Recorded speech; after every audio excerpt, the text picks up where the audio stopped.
നമസ്കാരം. ഗൾഫ് ചന്ദ്രികയിലേക്ക് സ്വാഗതം.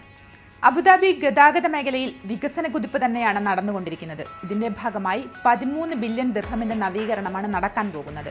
റോഡിന്റെ വീതിയും സൗകര്യവും കൂട്ടി കുറെ കൂടി സുഗമമായ ഗതാഗത സംവിധാനം ഒരുക്കുകയാണ് ലക്ഷ്യം. 3500 വാഹനങ്ങളെ കൂടി അധികമായി ഉൾക്കൊള്ളുന്ന വിധത്തിലാണ് നവീകരണമെന്ന് അബുദാബി മൊബിലിറ്റി വ്യക്തമാക്കിയിട്ടുണ്ട്.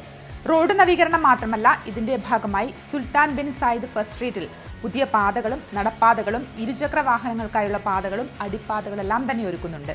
പദ്ധതിയുടെ ആദ്യഘട്ടം 2027 പൂർത്തിയാകും.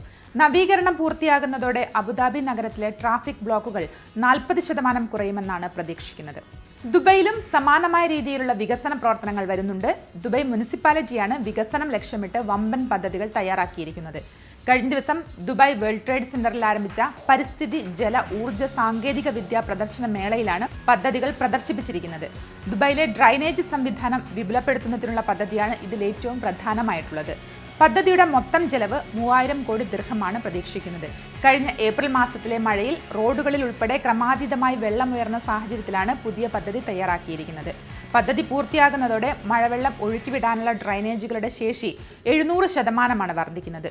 ദുബായിലെ ഏറ്റവും വലിയ ഡ്രൈനേജിംഗ് പദ്ധതിയായിരിക്കും ഇതെന്നും മുനിസിപ്പാലിറ്റി അധികൃതർ വ്യക്തമാക്കി. കൂടുതൽ വാർത്തകൾക്കും വിശേഷങ്ങൾക്കുമായി ഗൾഫ് ചന്ദ്രികയുടെ ഓൺലൈൻ സോഷ്യൽ മീഡിയ പ്ലാറ്റ്ഫോമുകൾ സന്ദർശിക്കുക, സബ്സ്ക്രൈബ് ചെയ്യുക, ഫോളോ ചെയ്യുക.